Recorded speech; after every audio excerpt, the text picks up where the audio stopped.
तुम उसकी नकेल पकड़ के चलोगे। जब दूसरी मंजिल आएगी तो तुम ऊंट पर सवार हो जाना, तुम्हारे ऊंट की नकेल पकड़ करके मैं चलूंगा। अल्लाहु अकबर। कौन है ये खलीफतुल मुस्लिमीन है। ये कौन है? ये अमीरुल मोमिनीन है। आज भी हिंदुस्तान का प्रधानमंत्री अगर कहीं जाता है तो फोर्स लगाई जाती है, 10 लाख का सूट पहनता है और तमाम पैसे को खर्च करता है मुल्क के। मगर फहरे फारूक आजम, तुम्हारी सादगी को सलाम, तुम्हारी मोहब्बत को सलाम, तुम्हारे जज्बे को सलाम। हजरत फारूक आजम है, अपने गुलाम के साथ में निकले हैं, ऊंट पर सवार हो जाते हैं। आपका गुलाम ऊंट की नकेल पकड़ के चल रहा है। हजरत गिरामी एक मंजिल पर पहुंचे हैं, आपने पड़ाव डाला है, आराम किया है। अब दूसरी मंजिल आई है, यानी ऊंट पर जो है गुलाम सवार हो गया है और अपने वक्त का खलीफा ऊंट की नकेल पकड़ के चल रहा है। कायनात में ऐसा मंजर कभी न देखा होगा। अल्लाह अल्लाह चलते चलते जब बैतुल मुक़द्दस एक मंजिल रह जाता है तो गुलाम ने कहा था, हुजूर अब मेरी बारी है ऊंट पर बैठने की, मगर मैं आपको हिबा कर रहा हूँ, आप मेरी बंदी के, आप ऊंट पर सवार हो जाइए। तो फारूक आजम ने फरमाया था, मुआहिदा हो चुका है, अब मैं मुआहिदा नहीं तोड़ सकता। यहाँ तक के गुलाम सवार हो गया है और आका आगे आगे चल रहा है। जब बैतुल मुक़द्दस के कंगूरे नजर आने लगे और मीनारे नजर आने लगे तो हजरत गिरामी, हजरत अबू उबैदा इब्नुल जर्राह हैं, 500 लोगों का लश्कर लेकर के फारूक आजम के इस्तकबाल के लिए, उनके वेलकम और स्वागत के लिए, उनके खैर मकदम के लिए आगे चलते हैं। अब हजरत अबू उबैदा हैं, फारूक आजम के पास में पहुंचे हैं तो क्या देखते हैं, हैरत की इंतहा न रहती है कि फारूक आजम तो नीचे नीचे चल रहे हैं, ऊंट की नकेल पकड़ के चल रहे हैं, गुलाम ऊपर बैठा हुआ है। अर्ज की मेरे आका, आप मेरे ऊंट पर सवार हो जाइए। फारूक आजम ने कहा, जो मुआहिदा हो चुका है मैं उस मुआहिदे को नहीं तोड़ूंगा। आखिरकार हजरत अबू उबैदा इब्नुल जर्राह ने देखा था कि फारूक आजम के जिस्म पर जो लिबास था, उस लिबास में 13 या 14 पैबंद लगे हुए थे और 7 पैबंद तो चमड़े के लगे हुए थे। मुसलमानों जरा सोचो तो सही, आज हम किस बर्बादी के दहाने पर जा पहुंच चुके हैं, आज हम कहां जा चुके हैं। अगर ये पैबंद चमड़े का जो है कपड़े में लगा दिया जाए तो बड़ा मायूब लगता है, मगर हजरत गिरामी, हजरत अबू उबैदा इब्नुल जर्राह हैं, फारूक आजम से कहते हैं, आप अपने कपड़ों को तब्दील कर दीजिए, इसलिए कि माल गनीमत में बहुत सारे कपड़े आए हैं, लिबास हमारे पास में है, बहुत सारा सरमाया मौजूद है। तो फारूक आजम ने जवाब दिया था, मैं दुनिया के और कायनात के सबसे बड़े बादशाह की बारगाह में जब मैं इसी लिबास में जाता हूँ तो दुनिया के बादशाह के पास मैं लिबास कैसे तब्दील कर सकता हूँ।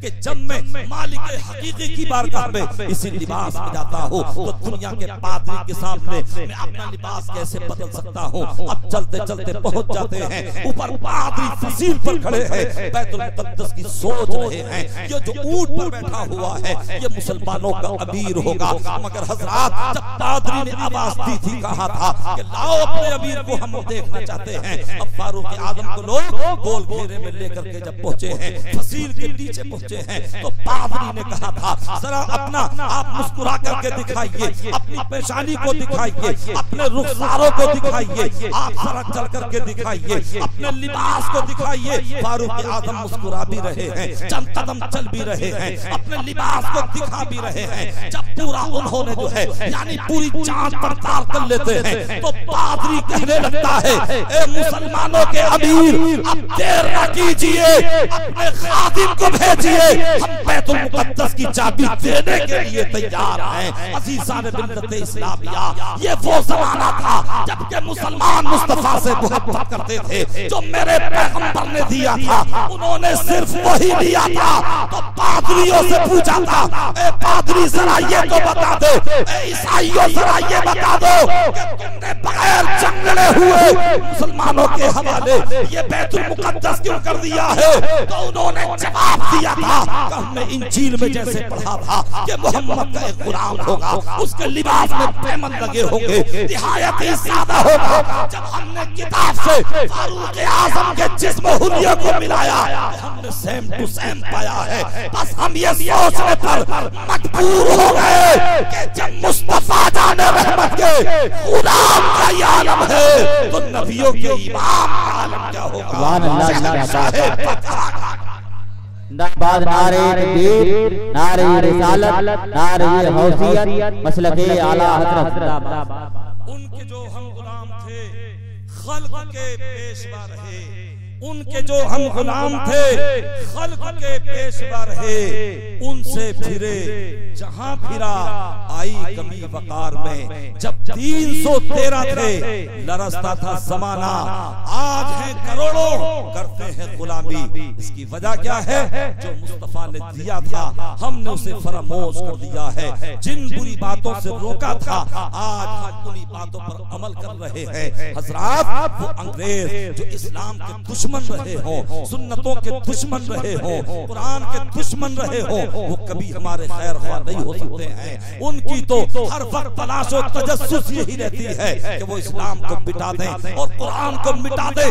मगर कसम खुदा की, जना कितने आए सूरमा जो इस्लाम को मिटाना चाहते थे, इस्लाम को तो ना मिटा सके, खुद ही दुनिया से फना हो गए, दुनिया से देश तो नाबूद हो गए। इसलिए कि ना इस्लाम मिट सकता है, ना मुस्तफा की सुन्नतें मिट सकती है, ना कुरान का कोई हर्फ और लफ्ज बदल सकता है।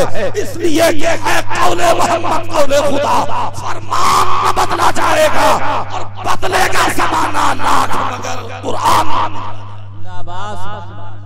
हज़रात, तो वक्त तो बहुत कम है और मुफ्ती सज्जाद हुसैन साहिब किबला भी जो है मचल रहे हैं, मुझे पूरा आपका एहसास है। और मुफ्ती मुद्दस्सिर साहिब माशाअल्लाह मुस्कुरा रहे हैं और मौलाना मोहम्मद यूसुफ साहब भी जो है हाजत से फारिग होकर के आ गए हैं। मगर मुझे आपके चेहरे देखकर आप पर बड़ा जो है ख्याल आ रहा है।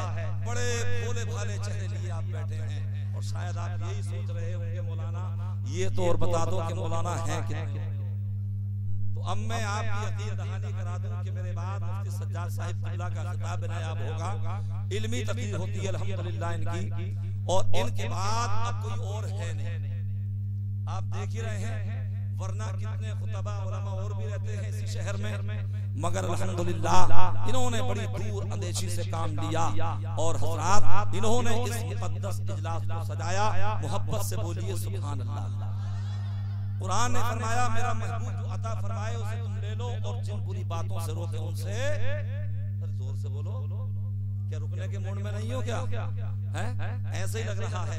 आज हमारे नौजवान कितना तरस आता है कि कैसा नौजवान, कड़ियल नौजवान, कि वो माँ बाप जो मोहब्बत से पालते हैं, माँ खून जिगर पिलाती है, बाप अपने खून को पसीना बहा करके, अपने खून को बहा करके जो है पैसा कमाता है, अपने बच्चे की परवरिश करता है, अपने बेटे को पालता है। मगर हज़रात, कैसे कड़ियल से कड़ियल नौजवान इस दुनिया से रुखसत हो रहे हैं। क्यों रुखसत हो रहे हैं? इसलिए कि वो शराब के आदी हो चुके हैं, वो नशे के आदी हो चुके हैं। और मेरे आका ने फरमाया था कुल्लु मुस्किरिन हरामुन, कि हर नशा आवर चीज हराम है। अब वो चाहे अफयूम से हो जाए, चाहे वो जो है बियर से हो जाए, चाहे वो अंगूरी शराब से हो जाए, किसी भी चीज से अगर नशा हो जाए तो वो हराम हो जाती है। मेरे मुस्तफा ने इन चीजों से रोका था और मेरे पैगंबर ने हमें अच्छा किरदार दिया था, अच्छा अखलाक दिया था, अपनी मोहब्बतें दी थी, अपनी सुन्नतें दी थी। हज़रात गिरामी, आज हमने मुस्तफा की तालीम को फरामोश कर दिया है तो आज हम जलील भी हो रहे हैं, आज हम रुसवा भी हो रहे हैं। इसकी वजह यही है कि अगर इज्जत मिल सकती है तो मुस्तफा की गुलामी से मिल सकती है। अगर इज्जत चाहते हो, अगर फकार चाहते हो, अगर दोनों जहान में सुरखरूई चाहते हो तो किसी दुनियादार के तरीके पर नहीं बल्कि अहमद मुख्तार के तरीके पर चलो, मोहम्मदुर रसूलुल्लाह के तरीके पर चलो। तुम्हारा खोया हुआ वकार तुम्हें अब सलाम तो देखिए साहब, आज मोहब्बत भी नहीं है। चंद दिन होते हैं शादी को बेटे की, देखा 3 महीने के बाद समाज कॉलोनी में कमरा तलाश कर रहे हैं। क्या बात है भाई? अरे यार क्या करें मौलाना, हमारी अम्मा की तबीयत, हमारी अम्मा की आदत बड़ी खराब है। अच्छा तुम्हारे अब्बा कैसे हैं? अरे वो तो अम्मा से भी आगे हैं। तुम कैसे हो? कि मैं उनसे भी आगे हूँ। 3 महीने में वो होम मंत्री साहब आकर के ऐसा तफजा जमा लेते हैं और मोहब्बत को सल्ब कर लेते हैं कि अब ना माँ से मोहब्बत, ना बाप से मोहब्बत, ना जो है किसी खानदान वाले से मोहब्बत। अगर मोहब्बत है सिर्फ तो वो होम मंत्री साहब से मोहब्बत है। मैं बीवी की मोहब्बत का मुखालिफ नहीं हूँ, मगर हजरात जहाँ बीवी की मोहब्बत हो तो माँ की भी मोहब्बत होनी चाहिए, बाप का एहतराम भी होना चाहिए, भाइयों से मोहब्बत भी होनी चाहिए और बहनों से उल्फत भी होनी चाहिए, खानदान वालों से कल्बी लगाव भी होना चाहिए। इसलिए कि मेरे आका ने फरमाया मन फसला फसलहुल्लाह, कि जो सिला रहमी करता है अल्लाह उस पर बेपनाह रहम फरमाता है। सुभान अल्लाह जिंदाबाद। हम सलाम भी नहीं करते हैं और अल्लाह के रसूल ने फरमाया अवला अदुल्लुकुम अला शैइन इज़ा फअलतुमूहु तहाब्बतुम अफशु सलाम बैनकुम। ये मेरे सहाबा, क्या मैं तुम्हें ऐसी बात ना बता दूं कि जब तुम उस पर अमल करो तो तुम्हारे दरमियान मोहब्बत पैदा हो, मोहब्बत बढ़े। सहाबा ने अर्ज की या रसूल अल्लाह इरशाद फरमाइए। तो सरकार ने फरमाया अफशु सलाम बैनकुम, कि तुम आपस में सलाम को रिवाज दो, यानी आपस में सलाम करो। बच्चा हो तो सलाम करो, छोटा हो तो सलाम करो, बड़ा हो तो सलाम करो, बाप हो तो सलाम करो, माँ हो तो सलाम करो, बहन हो तो सलाम करो, भाई हो तो सलाम करो, और अगर बीवी हो तो बोलिए। हिंदुस्तान में ये मर्ज बड़ा लाहिक है कि बीवी से कितनी कुर्बत, कैसा गहरा रिश्ता होता है, मगर हम सबको सलाम कर लेंगे, बीवी को नहीं करेंगे। और बात तो ये समझते हैं कि अगर मैंने बीवी को सलाम कर लिया तो कहीं मेरा निकाह ना टूट जाएगा, मगर ऐसा है नहीं। निकाह और मजबूत होता है, मोहब्बत पैदा होगी निकाह मजबूत होगा, उल्फत पैदा होगी निकाह मजबूत होगा, और अगर नफरत पैदा हो जाए तो तलाक तक नौयत पहुंच जाती है, खुला तक नौयत पहुंच जाती है। तो सलाम को रिवाज दो, और अच्छा सलाम है क्या? आका दो जहां सल्लल्लाहु अलैहि वसल्लम ने इरशाद फरमाया क़ाल या बुनय्या इज़ा दखलता अला अहलिका फसल्लिम। मेरे आका इरशाद फरमाते हैं कि ए बेटे जब तू घर में दाखिल हो तो अपने घर वालों को सलाम कर, क्योंकि तेरा सलाम तेरे और तेरे घर वालों के लिए बरकत का सबब होगा। अगर हम घर में सलाम करेंगे तो हमारे घर में बरकत भी होगी, मोहब्बत भी पैदा होगी। हज़रात मैं नहीं कहता, मेरे मुस्तफा फरमा रहे हैं। और हज़रत गिरामी अपने वक्त के आलिम दीन वली कामिल आरिफ बिल्लाह हज़रत काज़ी इयास रहमतुल्लाह तआला अलैह अपनी किताब शिफा शरीफ में लिखते हैं, आप फरमाते हैं इल्लम यकुन फिल बैति अहदुन फकुल अस्सलामु अलैका अय्युहन नबिय्यु व रहमतुल्लाहि व बरकातुहू। कि जब तुम अपने घर में जाओ और तुम्हारे घर में कोई ना हो, जब तुम दरवाजा खोल के दाखिल हो तो तुम यूं कहो अस्सलामु अलैका अय्युहन नबिय्यु, ए नबी आप पर सलाम हो। अजीज़ान मिल्लत इस्लामिया, अब ये सलाम क्यों करना चाहिए? इसका जवाब तो हमारी समझ में नहीं आता है, लेकिन 10वीं सदी हिजरी के मुजद्दिद चारे बुखारी हजरत अल्लामा मुल्ला अली कारी लिखते हैं कि इसलिए सलाम करना चाहिए लिअन्ना रूहन नबी हाजिरुन फी बुयूति अहलिल इस्लाम, इसलिए कि नबी की रूह मुसलमानों के घरों में मौजूद। सुभान अल्लाह जिंदाबाद जिंदाबाद। सुभान अल्लाह सुभान। घर में जाओगे तो सलाम करोगे।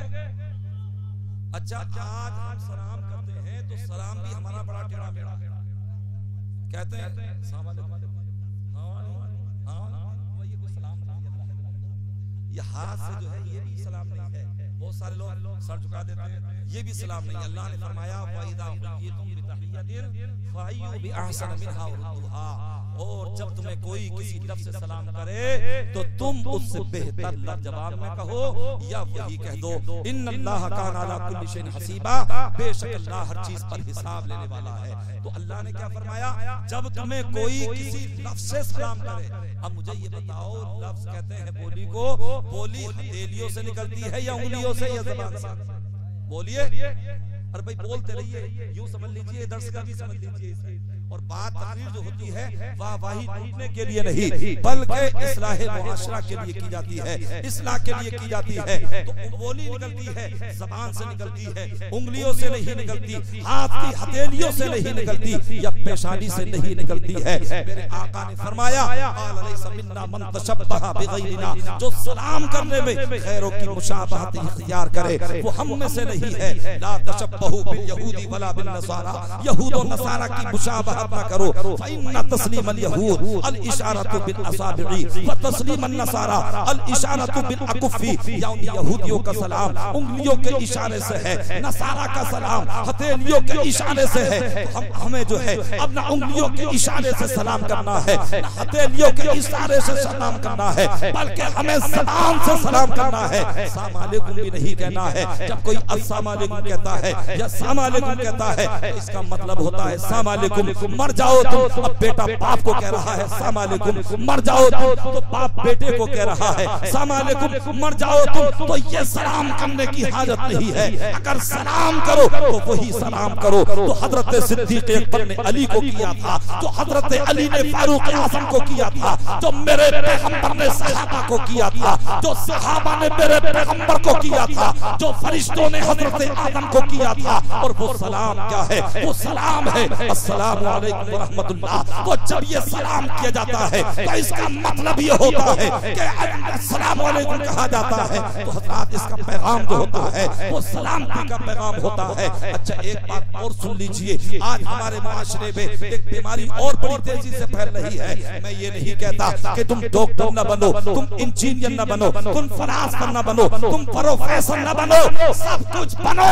लेकिन सबसे पहले मुस्तफा के गुलाम बन जाओ, शरीयत के ताबेदार बन जाओ। हजरत अगर जरा सी इंग्लिश सीख ली है, अगर बीए कर लिया है, एमएससी या बीएससी कर ली है, अगर हमने एमबीबीएस कर लिया है, तो अब हमने इस्लामी तहजीब को रख दिया है, मुस्तफा की सुन्नतों को छोड़ दिया है। जब हम सलाम करते हैं तो कहते हैं अस्सलाम, कहते हैं गुड नाइट, यानी रात होती है तो गुड नाइट कहा जाता है, सुबह होती है तो गुड मॉर्निंग कहा जाता है, दोपहर होती है तो गुड नून कहा जाता है, सहपहर होती है तो गुड आफ्टरनून कहा जाता है, और जब शाम होती है तो गुड इवनिंग कहा जाता है। तो हजरत अंग्रेजों का सलाम है, ये यहूद और नसारा का सलाम है, जो एक पहर की सलामती का पैगाम देता है। मैंने तो जब इस पर गौर किया तो मेरी समझ में यही बात आई कि गुड मॉर्निंग, कि तुम सुबह को सलामत रहो, तुम्हारी सुबह अच्छी रहे, चाहे रात में तुम्हारे घर में जो भी हो जाए। गुड नाइट, यानी तुम रात को सलामत रहो, चाहे दिन में तुम्हारा एक्सीडेंट हो जाए। ये तो अंग्रेजी सलाम है जो एक से एक पहर की सलामती का पैगाम देता है। मगर कुर्बान जाओ मज़हब इस्लाम के सलाम पर। इस्लाम कहता है करो अस्सलामु अलैकुम, तो मतलब ये होता है कि अस्सलामु अलैकुम कि तुम सुबह को भी सलामत रहो,